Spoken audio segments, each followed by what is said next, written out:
Buenas tardes. Em, Hoy les vamos a explicar un tema sobre flotabilidad y estabilidad de mecánica de fluidos. Mi grupo está conformado por Jeffer Alexander Gaona Gama, Cristian Fernando Monroy Gómez, Kevin Daniel Camargo Sánchez, Diego Andrés Silva Prieto y quien les habla, Ángela Viana Mariño Sisa.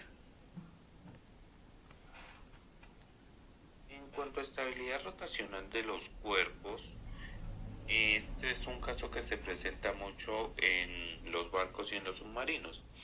Y pues teniendo en cuenta esos comportamientos se pueden establecer estabilidades rotacionales para cuerpos sumergidos y estabilidades rotacionales para cuerpos flotantes. Entonces, en el caso de la estabilidad rotacional de un cuerpo sumergido, esta depende de las ubicaciones tanto del centro de gravedad del cuerpo como del centro de flotación del cuerpo. Este último, a su vez, es el centroide del volumen desplazado, o es más bien por donde pasa el punto por donde pasa el volumen desplazado. Se dice que en este tipo de cuerpos, un cuerpo es estable si tiene un fondo pesado. Entonces, si vemos la esfera número 1, vemos que en la parte inferior se encuentra una parte más pesada, por decirlo así. Entonces, en consecuencia de eso, el punto o el centro de gravedad se encuentra directamente debajo del centro de flotación.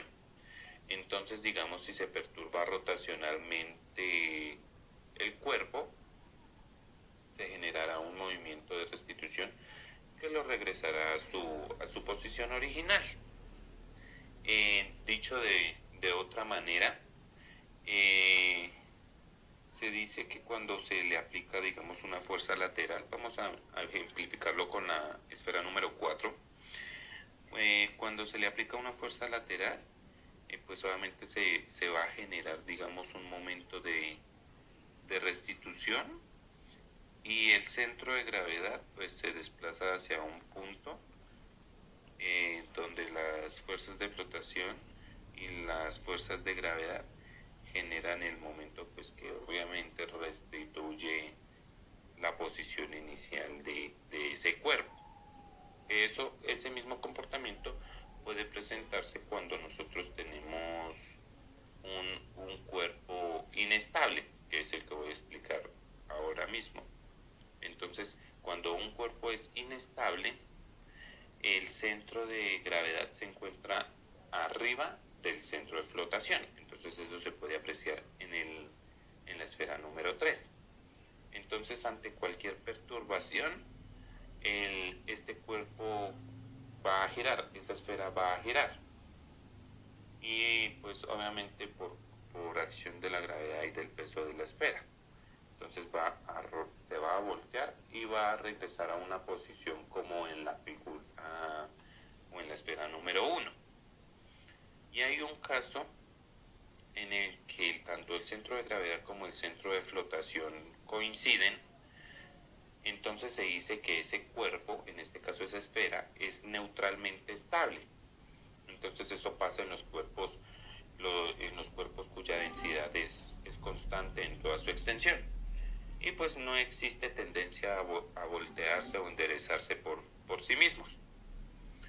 Y asimismo se encuentra un caso en particular donde el centro de gravedad no está alineado con el centro de flotación y pues simplemente en ese caso se dice que no hay estabilidad.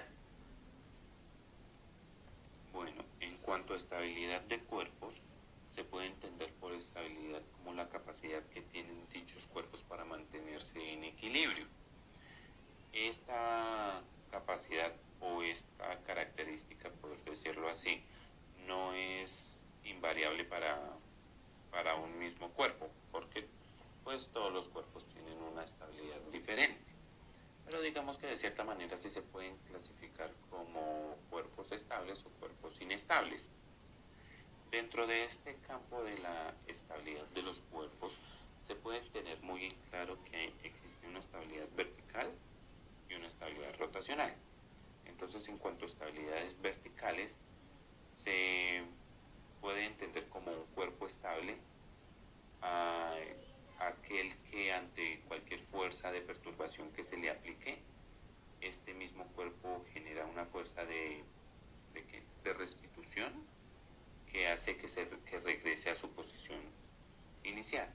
En este caso, se puede observar en la imagen que si se le aplica una fuerza a esa esfera va a mantener, o sea, va a empezar a moverse, por decirlo así, de un lado al otro, e independientemente del tiempo que dure, por decirlo así, pendulando, oscilando o moviéndose, este va a llegar a su punto de inicio, a su punto de partida. Asimismo, se establece como un cuerpo estable neutralmente a aquel que ante una fuerza de perturbación se mueve a una ubicación y permanece allí, pero que sin embargo no regresa a su ubicación original ni continúa moviéndose. Entonces, en el caso que se presenta ahí en la imagen, se puede suponer que si se le aplica una fuerza a esa esfera, esta no se va a mover verticalmente, pero horizontalmente va a tener un desplazamiento, y ya pues cuando termine de desplazarse mantiene su posición. Entonces, pues claramente, igual que la redundancia, no va a volver a su punto de partida, pero sí va a mantener su posición después de que se le aplique la fuerza. Y se habla también de un cuerpo inestable cuando ante una fuerza de perturbación el cuerpo pues se aleja de su posición original y a su vez diverge de ella. Entonces, en el caso que se presenta esa esfera, si se le aplica una fuerza de perturbación, esa esfera se va a inclinar o se va a desplazar para alguno de las dos pendientes que se presentan. Entonces, cuando empiece a desplazarse, claramente no va a volver a su posición original, y asimismo esta esfera se va alejando sucesivamente de la misma.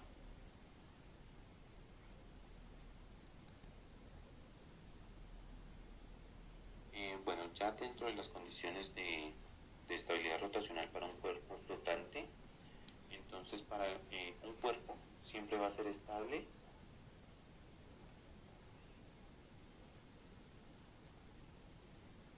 un cuerpo siempre va a ser estable cuando tiene un fondo pesado y pues su centro de gravedad está por debajo de su centro de flotación.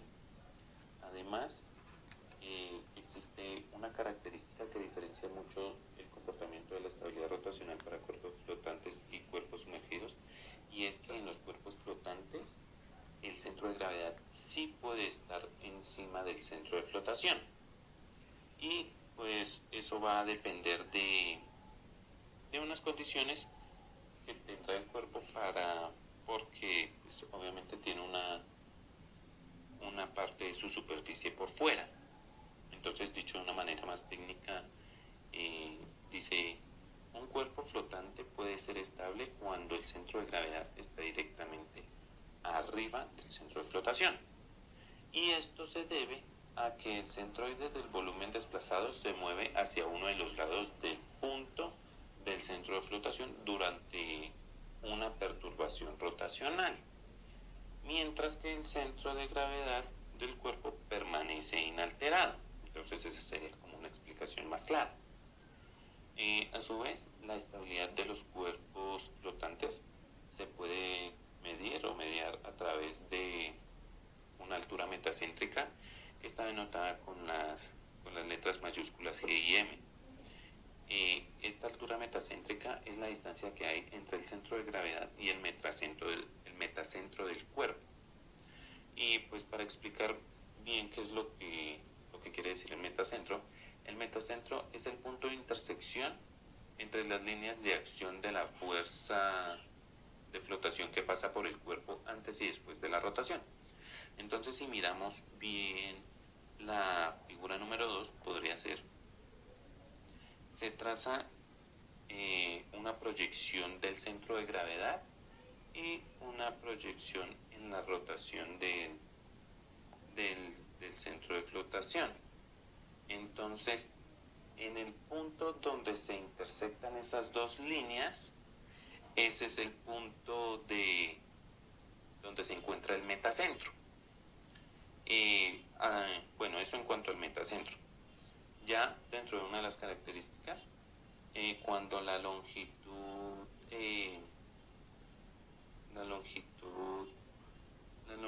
o altura metacéntrica sea más alta, entonces pues el cuerpo va a tener mayor estabilidad. Dentro también, para saber la estabilidad rotacional de un cuerpo flotante, entonces se puede decir que un cuerpo también es estable si el metacentro está por encima del centro de gravedad. Y pues por consiguiente, la altura metacéntrica va a ser positiva. Y en este caso, pues el peso y la fuerza de flotación generarán un movimiento de restitución, que es lo que se puede observar en el barco número 2. Y por último, por decirlo así de manera general, un cuerpo flotante es inestable cuando el punto donde se encuentra el metacentro está debajo del centro de gravedad y genera que obviamente la altura metacéntrica sea negativa. Y en ese caso, tanto el peso como la fuerza de flotación generarán pues un movimiento de volcadura. Y eso sería, digamos por decirlo así, la teoría en cuanto a estabilidad rotacional en un cuerpo flotante. Bueno, existen dos condiciones en la estabilidad de cuerpos sumergidos. La primera establece que la estabilidad de un cuerpo depende cuando se sobrepone un giro mínimo al eje horizontal, este cuerpo tenga la capacidad de volver a la posición inicial que tenía antes de dicho giro. Algún ejemplo fundamental es el de los submarinos. Estos son objetos que están completamente sumergidos y la posición que se tiene de la estabilidad es fundamental para conocer la orientación específica, es decir, los puntos donde se encuentra esta embarcación. También se tienen algunos factores que desestabilizan la embarcación, como por ejemplo las corrientes marinas, algunos vientos y en algunos casos maniobras que realice la tripulación. La otra condición es descrita como la de equilibrio, que dice que un cuerpo sumergido completamente, el centro de gravedad está por debajo del centro de flotación. También se le denomina como centroide del volumen de agua que se ha movido o se ha desplazado.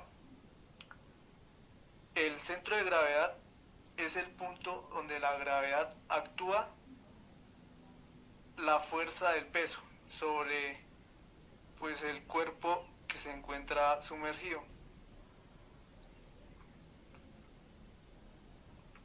En la sección diagonal de una embarcación, ahí como se muestra en la diapositiva, se encuentran diferentes partes que evidencian la estructura de un submarino. Por ejemplo, la escotilla personal, la luz para el video, cámara de video, barra de luces, cámaras de diferentes diámetros, cámaras de video, manipulador remoto, esquí, puesto de manipulación, portillo de observación, y demás que fundamentan la embarcación. También para que la estabilidad se asegure, se debe tener en cuenta algunos aspectos, como por ejemplo los elementos o la indumentaria que se le ponga. Los elementos más livianos van en la zona superior y la indumentaria pesada en la zona inferior de la embarcación. Esto para dar una mayor estabilidad en el océano. Los equipos más pesados, como por ejemplo el lastre, algunos recipientes de presión y los controles para el motor, estos están en la zona inferior. Y en la parte superior o en la zona se ubican los elementos más ligeros, por ejemplo la espuma sintética. Por consiguiente, el centro de gravedad y flotación, descritos como, por ejemplo, el centro de flotación está descrito como CB y el centro de gravedad CG. Ahí se puede observar que el centro de gravedad está siempre más abajo del centro de flotación, por lo que da una estabilidad a la nave. Por consiguiente,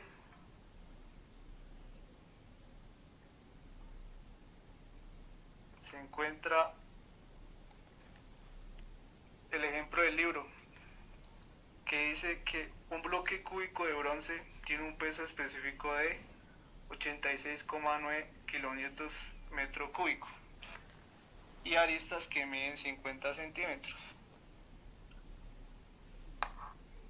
Lo que nos pide es determinar la magnitud y la dirección de la fuerza que se necesita para que el cubo se mantenga en equilibrio al estar sumergido por completo. Esto en el agua y también en el mercurio. El peso está descrito como W, la fuerza de flotación F sub B, la fuerza exterior F sub E.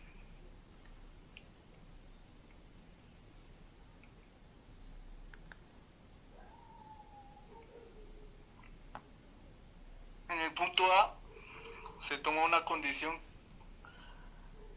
que es la sumatoria de las fuerzas debe dar igual a 0. Esto para que perdure el equilibrio.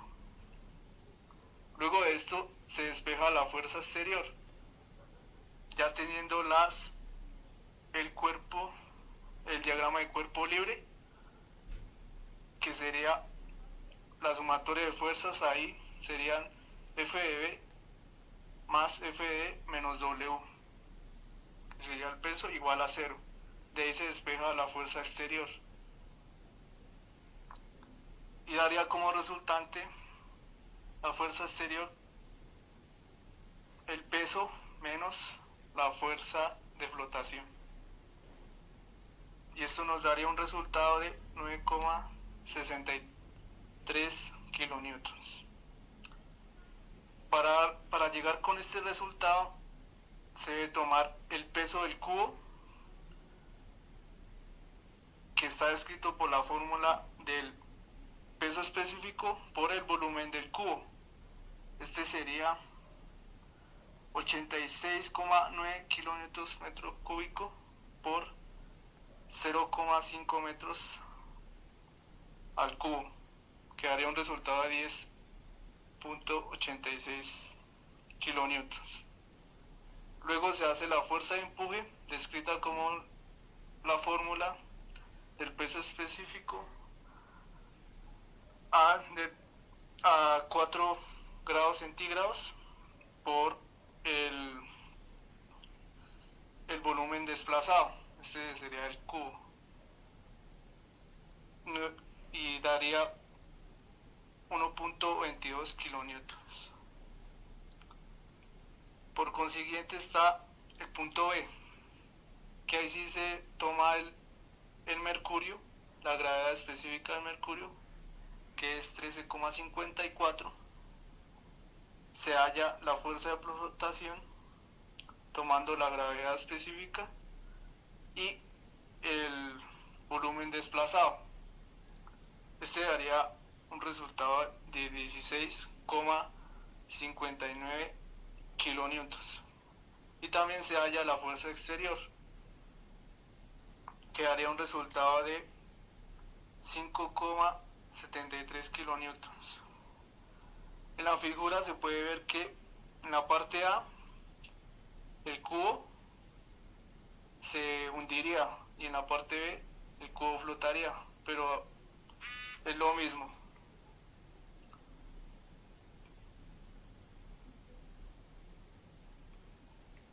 También existen algunos materiales flotantes y algunas características para que la flotabilidad de un cuerpo sea suficientemente. En ello estaría la densidad y peso específico, la capacidad para soportar las presiones a las que el cuerpo estaría sujeto. También existe una capacidad de adaptación para lograr estas formas apropiadas que se desean. Una compatibilidad con el fluido con el que se tendrá contacto. También se debe tener una alta resistencia para absorber los fluidos, resistencia a la abrasión y también alguna parte de diseño que sería una apariencia atractiva.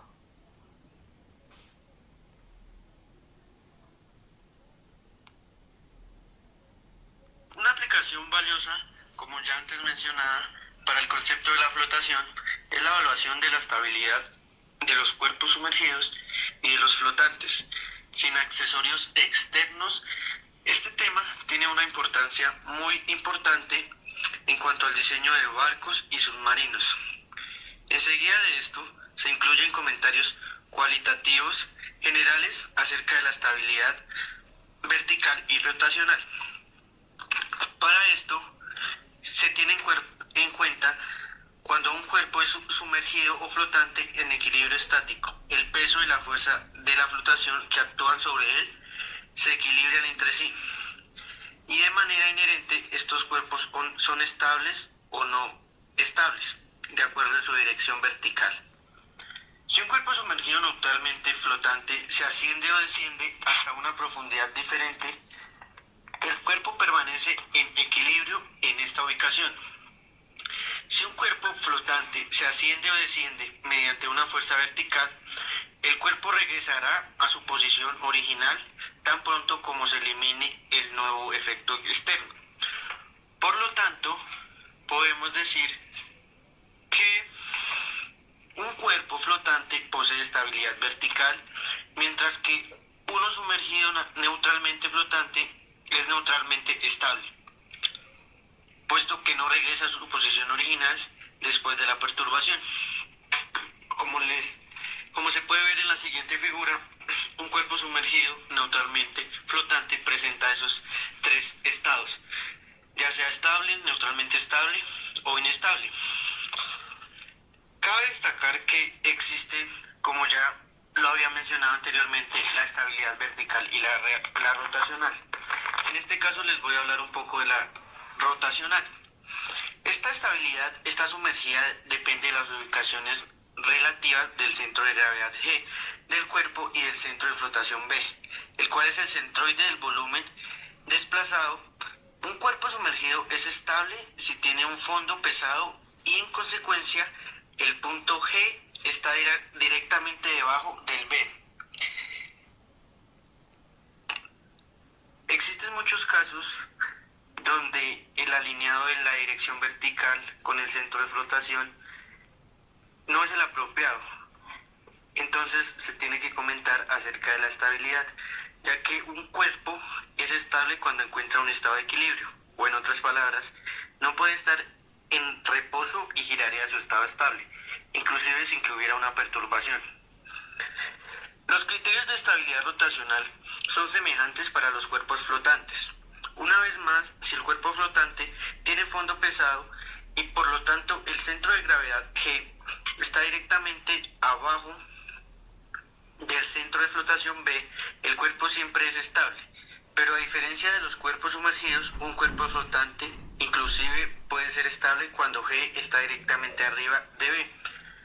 Esto se debe a que el centroide del volumen desplazado se mueve hacia uno de los lados hasta un punto B durante una perturbación rotacional, mientras que el centro de gravedad G del otro cuerpo permanece en un estado llamado inalterado. Si el punto B es suficientemente lejos, estas dos fuerzas crean un momento de restitución y regresan a su posición inicial u original. Una medida de estabilidad para los cuerpos flotantes es la altura metacéntrica, como ya la había mencionado anteriormente mi compañero, la cual es la distancia entre el centro de gravedad G y el metacentro M, o mejor dicho, el punto de intersección de las líneas de acción de la fuerza de flotación antes y después de la rotación.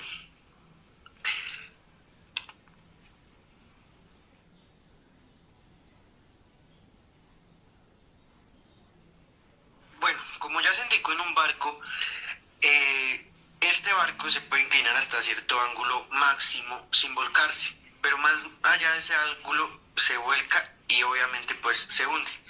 Esta analogía se presenta entre la estabilidad de los objetos flotantes y la de una bola que rueda por el piso. Como podemos observar, esta bola se encuentra en una depresión entre dos elevaciones estables para las perturbaciones pequeñas, pero es inestable para las grandes.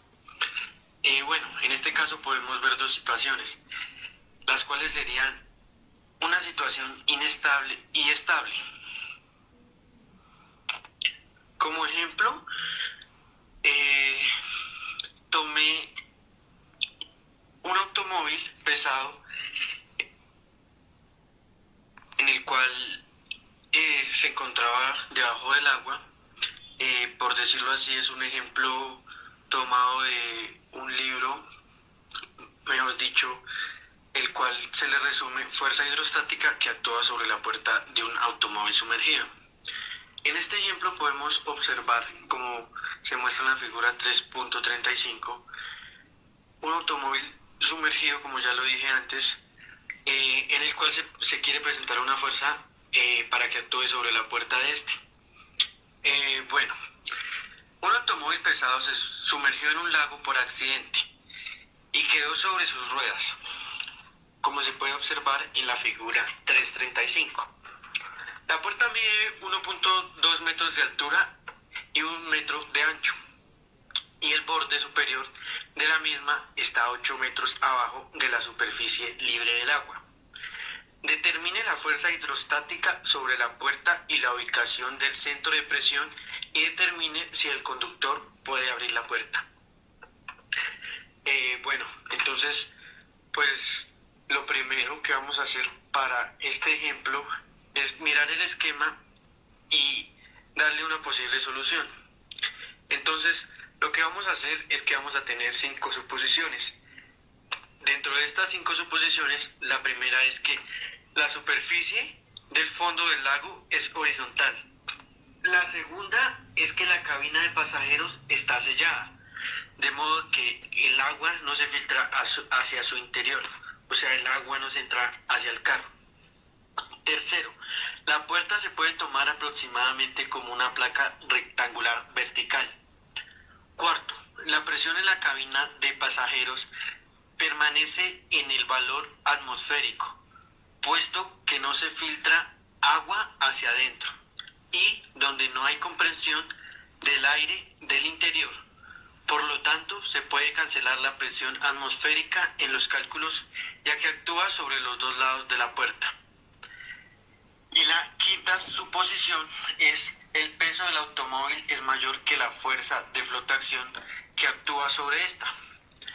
Bueno, entonces Entonces, como densidad, vamos a tomar el agua del lago, que la tomamos como 1000 kilogramos sobre metro cúbico en toda su extensión.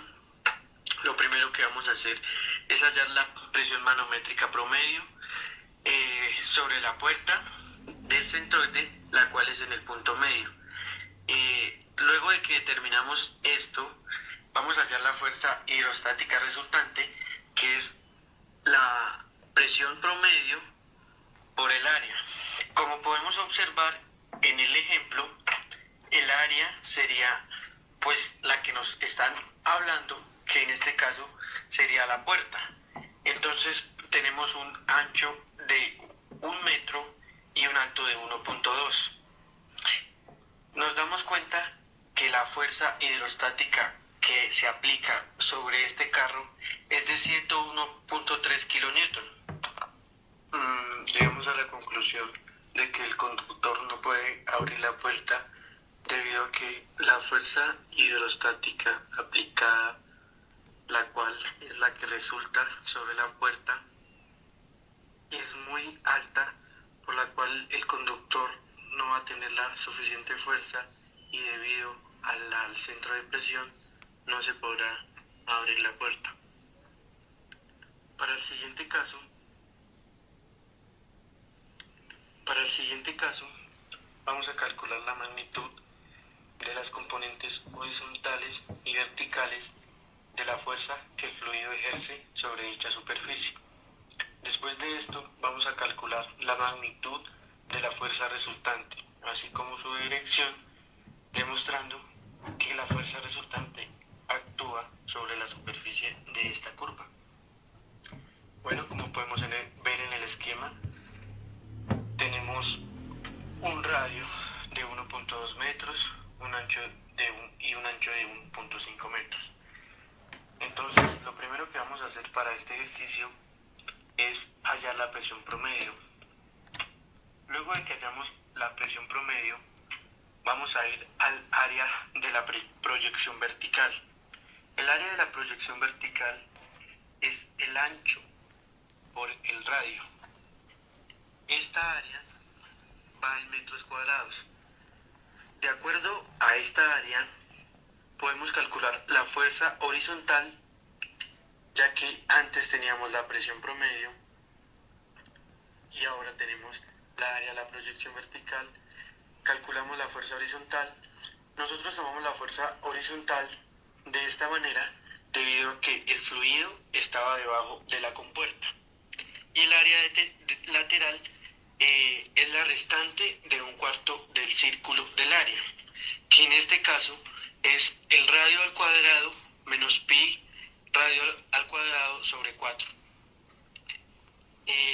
Luego de esto hallamos el peso del fluido y hallamos el área de la proyección, en este caso la horizontal, que pues es la misma que la vertical. Luego de esto observamos la presión vertical. Luego de que hallamos la presión vertical, hallamos la fuerza vertical en Y, para asimismo poder sacar la magnitud de la fuerza resultante, ya que la magnitud de la fuerza resultante son las dos componentes, que en este caso sería la fuerza horizontal y la fuerza vertical, ambas, la raíz de ambas al cuadrado. Luego de hallar la fuerza resultante, hallamos la dirección de la fuerza resultante, que en este caso nos dio 47.74 grados. Y como les indiqué a continuación, ahí terminaríamos el ejercicio.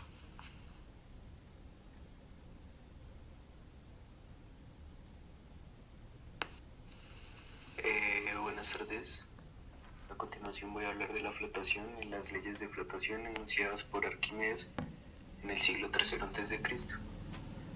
La primera ley, Arquímedes postula que un cuerpo sumergido en un fluido experimenta una fuerza de flotación vertical igual al peso del fluido que desaloja. Arquímedes se dio cuenta de esto cuando el rey le pidió que comprobara que la corona era totalmente hecha de oro y no de materiales de menor calidad, es decir, de menor masa. Entonces Arquímedes dijo que la manera de saber la masa de la corona era sabiendo su volumen. Y se dio cuenta de esto cuando se estaba bañando y se sumergió y se dio cuenta que se derramó agua. Y también hizo los estudios y se dio cuenta que el peso del agua que derrama es igual al peso del cuerpo sumergido. Entonces cuando el rey le pidió que comprobara que la corona era hecha de oro, él sumergió la corona en agua y calculó el peso del volumen del agua que se desplazó o que se regó cuando sumergió la corona. Y luego de esto lo comparó con piezas de oro para poder determinar si la corona era hecha de oro. Y se dio cuenta que las piezas de oro no derramaron tanta agua como la corona. Por tal razón se dio cuenta que la corona no era totalmente de oro, sino de otros materiales. Bueno, la segunda ley o principio de Arquímedes dice que un cuerpo que flota desaloja su propio peso en el fluido que flota. Bueno, la demostración matemática del principio de Arquímedes es la siguiente. W es el peso de la masa que se sumerge. Entonces decimos que el peso de la masa es igual a la masa por la gravedad. Y como lo menciona el postulado de Arquímedes, todo cuerpo sumergido, total o parcialmente o no totalmente, presenta una fuerza vertical igual al peso del fluido que desaloja. Entonces esa fuerza vertical la vamos a llamar el empuje y lo determinamos con la letra E. Entonces decimos que el empuje es igual al peso del líquido desplazado. Entonces luego decimos que el empuje, reemplazamos la fórmula del peso y decimos que el empuje es igual a la masa del líquido desplazado por la gravedad. Luego con la fórmula de densidad es igual a masa sobre volumen, despejamos de ahí la masa y tenemos que la masa es igual a la densidad por el volumen. Entonces en la ecuación del empuje tenemos que el empuje es igual a la masa, el empuje es igual a la densidad del líquido por el volumen del líquido desplazado por la gravedad. Por último, determinamos que el volumen del líquido desplazado es igual al volumen sumergido del cuerpo. Es decir, el volumen que está marcado con rayas rojas es igual al volumen del líquido desplazado. En el caso de que la esfera estuviera totalmente sumergida, entonces el volumen del líquido desplazado es igual al volumen de todo el cuerpo. Y tenemos que el empuje es igual a la densidad del líquido desplazado por el volumen sumergido del cuerpo por la gravedad. Tenemos que la densidad en el sistema internacional la tomamos como kilogramos sobre metros cúbicos, el volumen como metros cúbicos y la gravedad como metros sobre segundo al cuadrado. Entonces el empuje, haciendo las operaciones, nos daría en Newton.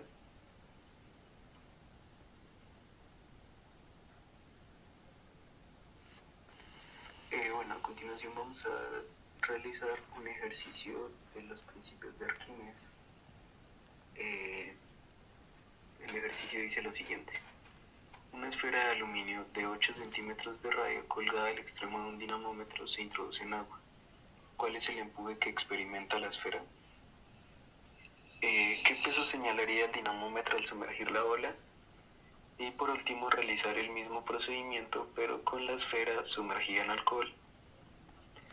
Entonces, bueno, lo primero que tenemos que hacer es analizar los datos que tenemos de las densidades del agua, la densidad del agua, que es 1 gramo sobre centímetro cúbico, la del alcohol, que es 0,78 gramos sobre centímetro cúbico, y la del aluminio, que es de 2,7 gramos sobre centímetro cúbico.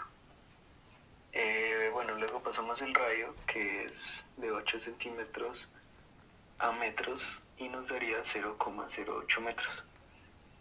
Al igual que las densidades, las pasamos a kilogramos sobre metros cúbicos y nos quedaría la del agua 1000 kilogramos sobre metro cúbico, la del alcohol 780 kilogramos sobre metro cúbico y la del aluminio 2700 kilogramos sobre metro cúbico. Luego de esto hallamos el volumen de la esfera con la fórmula 4/3 de pi por el radio al cubo. Entonces tenemos que 4/3 por pi por el radio, que es 0,08 metros al cubo, nos da 2.14 por 10 a la menos 3 metros cúbicos. Luego, con la fórmula de la densidad, que es igual a la masa sobre volumen, la despejamos y tenemos que la masa es igual a la densidad por el volumen. Esto lo hacemos para hallar la masa de la esfera. Entonces reemplazamos los valores y tenemos que la masa es igual a 2700 kilogramos sobre metro cúbico, que es la densidad del aluminio, por 2,14 por 10 a la menos 3 metros cúbicos, que es el volumen de la esfera. Y esto nos daría 5.778 kilogramos. 5,778 kilogramos. Bueno, acá aplicamos el principio de Arquímedes, que dice que el peso de un cuerpo sumergido es igual al volumen, al peso del líquido que desplazó, que lo llamaríamos el empuje. Entonces, bueno, primero hallamos el peso de la esfera, que es, como es más densa que el agua, entonces se sumerge totalmente. Entonces tenemos que el peso es igual a la masa, que nos dio 5,778 kilogramos, por, acá tomamos el valor redondeado, 10 metros sobre segundo cuadrado. Entonces nos daría que el peso de la esfera es igual a 57,78 newton. Entonces decimos que este peso es el de la esfera.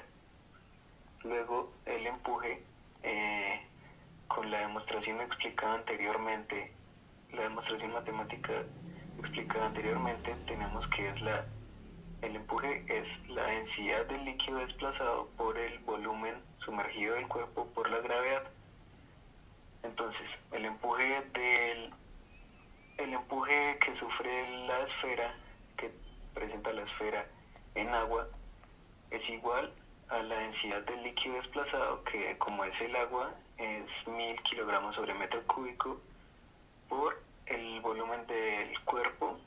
Como ya había mencionado, está totalmente sumergido, entonces el volumen es 2,14 por 10 a la menos 3, y por último por la gravedad. Entonces nos daría que el empuje del agua, que el empuje que se presenta sobre la esfera en el agua, es de 21.4 newton. Y con el alcohol hacemos exactamente lo mismo. Decimos que el empuje es igual a la densidad del líquido desplazado, que la densidad del alcohol es 780 kilogramos sobre metro cúbico por el volumen sumergido del cuerpo, 2,14 por 10 a la menos 3 metros cúbicos por la gravedad aproximada a 10, y nos daría que el empuje que se presenta en la esfera cuando está sumergida en alcohol es de 16.69 newton. Y bueno, el ejercicio nos pregunta el empuje en el agua y el alcohol, que ya lo realizamos, y el peso que señalaría el dinamómetro al sumergir la bola. El peso que señala el dinamómetro es igual al peso de la esfera menos el empuje. Entonces, el peso del dinamómetro en el agua lo vamos a llamar peso aparente en agua, y lo determinamos como peso aparente en agua es igual a peso de la esfera menos empuje. Acá tomamos el empuje que nos dio en el agua, y esto nos daría 57,78 newton menos 21.4 newton. Esto es igual a 36.68 newton. Esta sería la lectura del dinamómetro cuando el cuerpo está sumergido en agua. Y cuando está sumergido en alcohol tendremos 57,78 newton menos 16.69 newton. Esto es igual a 41.09 newton. Cuando la esfera está sumergida en alcohol. Gracias. Es un hecho común que un objeto se sienta más ligero y pese menos en un líquido que en el aire. Esto se puede demostrar con facilidad si se pesa un objeto denso en el agua con una balanza de resorte impermeable. Asimismo, los objetos hechos de madera o de otros materiales ligeros flotan en el agua. Estas y otras observaciones sugieren que un fluido ejerce una fuerza hacia arriba sobre un cuerpo sumergido en él. Esta fuerza que tiende a levantar el cuerpo se llama fuerza de flotación y se denota por F sub B. La fuerza de flotación se debe al aumento de la presión en un fluido con profundidad. Por ejemplo, se considera que una placa plana de espesor H sumergida en un líquido de densidad paralela a la superficie libre, el área de la superficie superior y también de la inferior de la placa es A, y su distancia a la superficie libre es S. Las presiones manométricas en la superficie superior e inferior de la placa son la densidad y respectivamente. Entonces, la fuerza hidrostática F actúa hacia abajo sobre la superficie superior y la fuerza más grande actúa hacia arriba sobre la superficie inferior de la placa. La diferencia entre estas dos fuerzas es una fuerza neta hacia arriba, la cual es la fuerza de flotación. Entonces se llega a la conclusión que la fuerza de flotación que actúa sobre la placa es igual al peso del líquido desplazado por la propia placa. También se nota que la fuerza de flotación es independiente de la distancia del cuerpo a la superficie libre. También es independiente de la densidad del cuerpo sólido. Entonces, la relación se desarrolla para una configuración geométrica sencilla, pero es válida para cualquier cuerpo, sin importar su forma. Esto se puede mostrar con matemática mediante un balance de fuerzas o simplemente por este argumento. Entonces se considera un cuerpo sólido con forma arbitraria sumergido en un fluido en reposo y se compara con una masa de fluido de la misma forma, a la misma distancia de la superficie libre. Las fuerzas de flotación que actúan sobre estos dos cuerpos son las mismas, ya que las distribuciones de la presión, las cuales solo dependen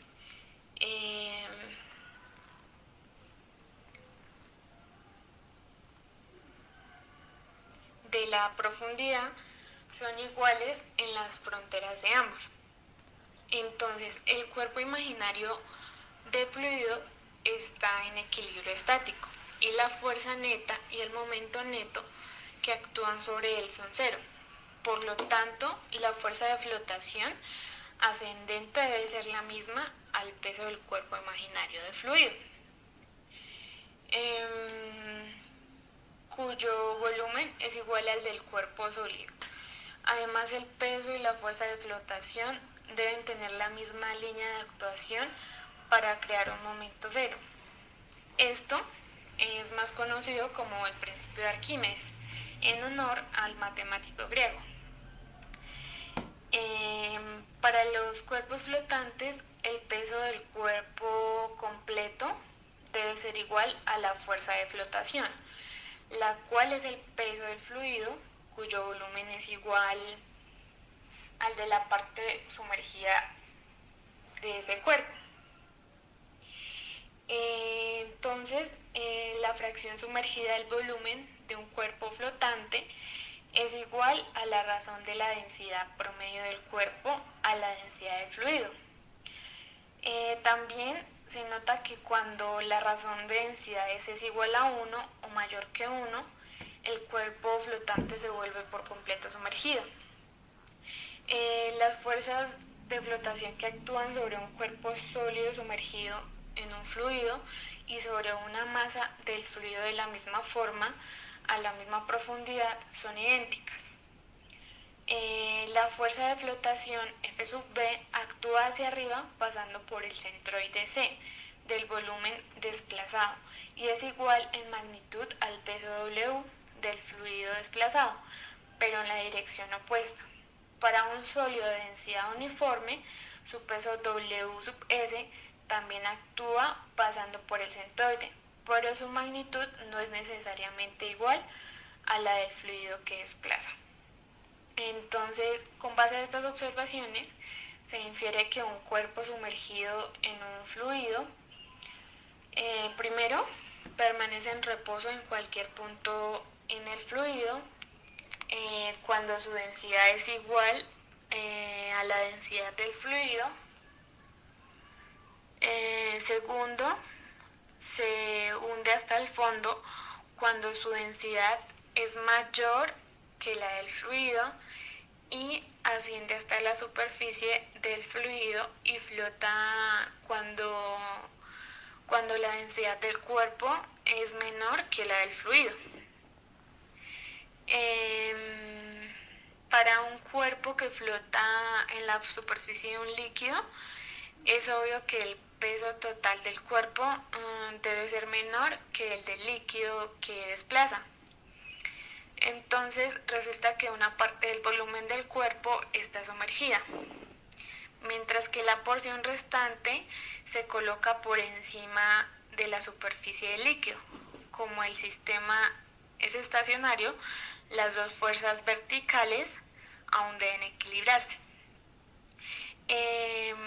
Para un cuerpo de peso W conocido, vemos que a medida que aumenta la densidad del líquido, se sumerge un porcentaje menor del volumen del cuerpo, ya que la densidad está en el denominador. La fuerza de flotación es proporcional a la densidad del fluido y por lo tanto se podría pensar que la fuerza de flotación que ejercen los gases como el aire es despreciable. Es evidente que en general este es el caso, pero hay excepciones significativas. Por ejemplo, el volumen de una persona es de alrededor de 0,1 metros cúbicos y tomando la densidad del aire como 1,2 kilogramos metro cúbico, la fuerza de flotación que ejerce el aire sobre la persona es F sub B, la densidad del fluido por el volumen, que sería 1,2 kilogramo metro cúbico por 9,81 metros sobre segundos al cuadrado por 0,1 metro cúbico. Entonces, el peso de una persona de 80 kilogramos es de 9,81, 785 newtons.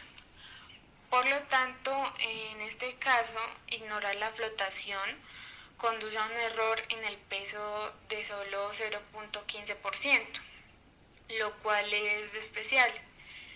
Pero los efectos de la flotación en los gases dominan en algunos fenómenos naturales importantes, como el ascenso del aire cálido en un medio ambiente más frío y el comienzo de las corrientes de convección natural, el ascenso de los globos de aire caliente o de helio y los movimientos del aire en la atmósfera. Entonces, un cuerpo sólido, cuando cae dentro de un fluido, puede hundirse, flotar o quedar en reposo en cualquier sitio de este, dependiendo sobre su densidad relativa a la densidad del fluido. Por ejemplo, un globo de helio asciende como resultado del efecto de flotación hasta que alcanza una altitud en donde la densidad del aire, la cual disminuye con la altitud, se hace igual a la del helio contenido en el globo.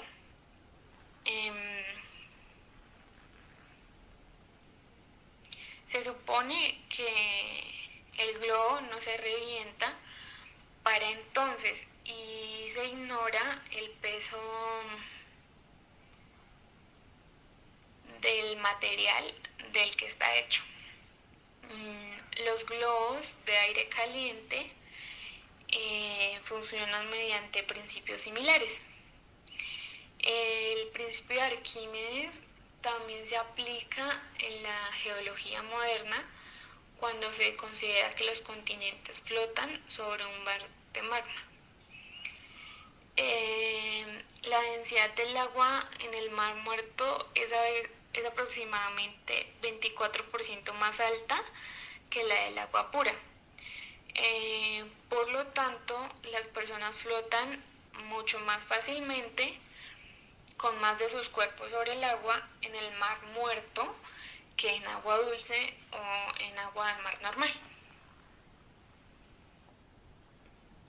Bueno, esta es nuestra bibliografía. Muchas gracias por su atención y esto es todo por hoy.